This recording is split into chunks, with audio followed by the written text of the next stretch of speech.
Executive Whisper. Sa lahat ng mga showbiz breakups this past years, kaninong paghihiwalay ang pinakawalang kwenta? Ikaw. Magbigay ng pangalan ng isang artista na certified. Sinungaling. Bago ka na, girl. Sino naman po ang pinaka-attitude? Sa lahat po ng mga sparkle artists. Sinong celebrity ang pinagnanasahan mo ngayon? Ayoko naman magpaka-hipokrita. Meron kong gustong patulan. Ayan! Hindi totoo! Gumaganon yung kipi mo.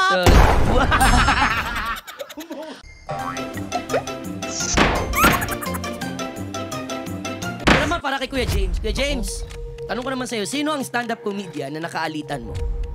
Ako sasagot. Ano to? Pwedeng sabihin? Or whisper? Teka. Bati na kami. Okay.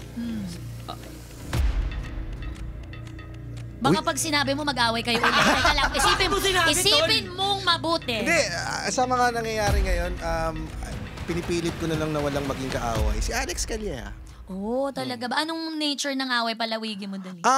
Work din naman. So Okay. parang nung nabuo rin tong Cool Pals, parang during pandemic nangyari. So, alam ko ayaw na rin naman yung pag-usapan to. So hindi ko na rin sasabihin kung ano yung ano. Pero yun, si Alex. True. Kasi matindi nga talaga ang, ang laban ng komedya. So minsan di natin maiwasan. Meron tayong girian Kasi sa mga kasama natin sa industriya. ego rin naman din talaga ang pinagmulan ng lahat. Mas malaga, okay na po kayo. Okay naman na. So dahil nga sa mga nangyayari ngayon, syempre, bas kailangan natin magsama-sama lahat ng mga comedians. Yes. Totoo. Tsaka parehas kayo successful din. Diba? Mas successful siya. Pwede nyo pong sabihin, pero pag ayaw nyo pong sabihin, pwede nyo naman pong ibulong. I-whisper. Opo. I-whisper. With wings pa kung gusto mo, ate.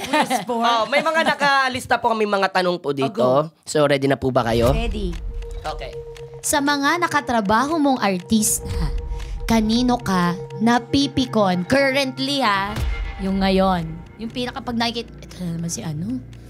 Ayan na naman siya, nakakainis. Parang wala dito. Okay lang po. Mas okay.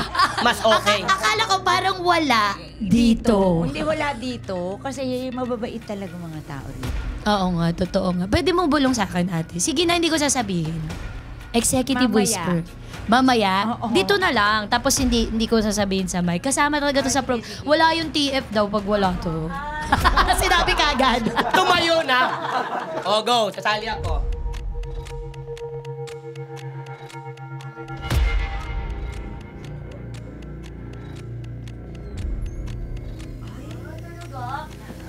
Sa ating pong mga tagapakinig, nakaka-shock ang ni-reveal ng ating comedy queen.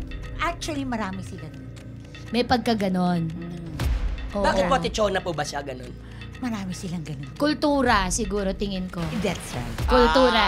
Ang galing ng pagkaka-that's right. Hindi, totoo. Culture yun. Yung culture sa yun, kabila. Oo. Kultura talaga yun doon. Bilang ate niya at katuwang sa pagpapalaki ng Toro family, anong gusto mong sabihin kay Tony, Ate Marie? Ay, kung masasabi ko sa kanya, proud ako sa kanya. Thank you, I love you. Kayo nagchacharutan dito sa show namin, ha? Okay, Hindi ganyan kami ni ate talaga. Oo. Proud na proud ako sa'yo, lagi kapatid. At syempre, yung regalo ko sa'yo, binigay ko na. Lalabas naman na bukas eh. Lalabas na. Oo. Oh, ano yan? Ay, papanood namin tomorrow. Ay, oo. Tawag dito. Wala namang mag-upload pa ngayon, di ba? Wala pa po. Wala pa. Buntis kasi ang ate, kakabuntis na lang.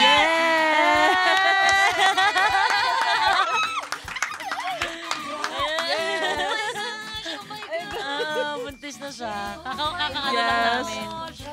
Yes. Di ba? Ito yung nakilabutan ako. Kasi wish mo to, ate. Yes. Sobra. Nakita ko sa mga episode, wish mo yan siya. Yes. Hey, man. You're the man.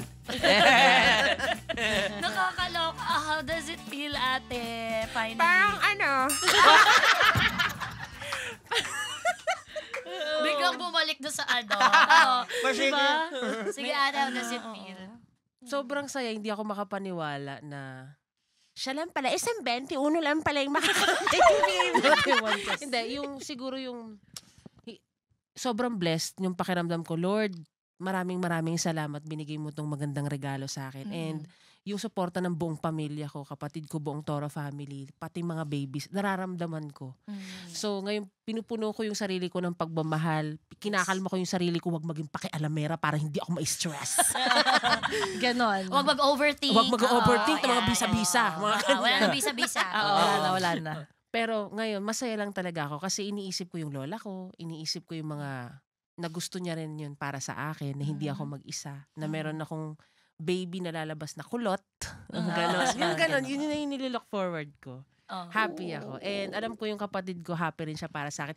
Kung hindi niya ako pinagsabihan na, ate, wag ka manghiram ng bata. Kasi yan ang gusto Tigilan niya mo. Ang ginagawa kasi ni ate, alam mo patapos na pero umi-epal pa kami, sorry. Sige lang, Oo. dire-diretso. So, ang nangyayari sa amin, tawag dito si ate, hilig niyang hiramin yung anak ko, hilig niyang hiramin yung mga ganyan.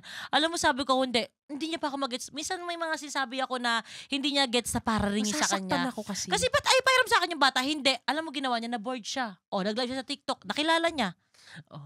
Nakilala niya lang yun sa TikTok. Umuwi ng Pilipinas. Tapos ano siya, Ang ganda din ni ate. Huwag natin Naman. tatawaran. Naman. 8,000 miles ang ang binyahe. Teka, yung buhok mo natatapakan. Oo, naipit mo, Madam Chair. Hop! Diba, sabi ko sa kanya, kung nag-aalaga ka ng bata doon, hindi ka maboboard, hindi ka mag-live, magti-TikTok. Tapos hindi magtutuloy-tuloy yan, wala kang sarili. Kaya ang akin, sabi ko, minsan makinig ka din, minsan yung pagdadamot, akala mo, blessing din yung ganun. Kasi oras mo na eh. Diba, Siya panahon mo naging na. nanay sa akin. Oo. Pero makulit yan, ang damot nyo naman, ganito, dami nyo. Ano talaga? Marami ako sinasabi. Kasi gusto lagi manghiram ng baby, naramdaman ko yung pagkasama ko yung mga pamangkin ko, parang hindi ka para mag-anak eh. Kasi maraming bata sa paligid eh. Oo, parang di naman nagkulang, nandiyan Oo, lang. ang daming love, daming Pero mga- ngayon, may Yes. sarili ka ng Junak. Nakpalokpokan naman natin. God bless ate. Ate Marie, congratulations. God's will yan, God's Oo. will. Oh yeah, speaking sa mga pawika na kapwa niyo content creator, sino naman, Ina, ang pinaka hindi mo bet? Ay, akala Sa ko kahit- naka-sex din. Kinakabahan pa naman ako. Sa kahit anong paraan, sabi mo, iwas po so yun. Iniwas ko. Okay lang. Actually, naka-sex ko nasa PBB nga. Umamin pa ako, ah. Oh, shit! Hindi ka na yun na nagjo-joke lang. nito. Yun na lang. Wait! Pabulong mo! Wait, yun na lang Wait yung lang, wait lang, executive guys. whisper. Yun na lang, yun na lang. Oh, sige na. Sino Sino sa doon? PBB ang nakasex ni Yan. Ina Evans? Hindi, I mean, hindi PBB ngayon. Okay. Kahit Kahit na. pinakaunang Baka PBB. pwede mo ibulong. Ay, hindi na. Basta nag-PBB lang siya. Bulong mo Ang na. dami. Bilong mo na. Hindi na, nasagutin ko na yung tanong ko. Yung pumaya. Ba't ayaw mo pumayag? Bulong! Bulong! Bulong! Bulong! Bulong! Bulong! I will cite you in contempt pag di mo to sinagot. Oo. Madam Chair, that's word vomit lang siya. Hindi ko sinasadya. Parang nag-participate bigla yung bibig ko. Bilang Scorpio ka, nararamdaman ko, ibubulong mo sa Oo. kapwa Scorpio mo. Wis, hindi pwede, ma.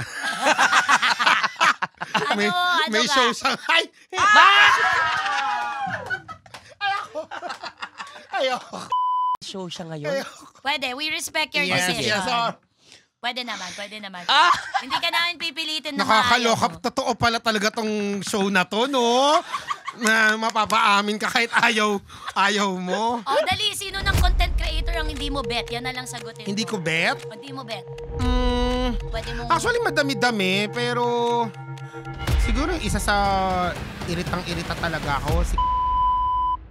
Bakit? Bakit? Dati friends kami talaga nun eh. Wala, fame whore eh. Oh, ayan. Magilig siyang gumawa ng kwento, tapos kapag kinausap mo na, ina-front mo na, biglang deny. Ganyan. Okay. So, Pwede nating imbitahan si dito balang araw para talagang Pasok. Pasok. Pwede naman. Nandito pala si may dala Go. siyang cake. Tapos sa cake nakalagay, sorry. Mga kaibigan, palakpakan natin DJ Once and Ina Evans! Ay, ano ba yun? Isa lang pala yung whisper. Naghanda pa naman Kaya tayo. nga, Isa lang. hindi naman Isa siya lang, narinig. nakakalok. Isa lang. Sana ininit-initan yung pa-whisper, di ba? Diyos ko, yung level ng whisper namin, malalaan. Kaya nga. Oh, Ganun gusto ba niyo ba yun? kaming i-whisper sa susunod? Balik na lang kayo dito. Kami Huwag na, naman pero ang yung puso tanungin ko niyo. parang umakyat bigla, kinabahan ako.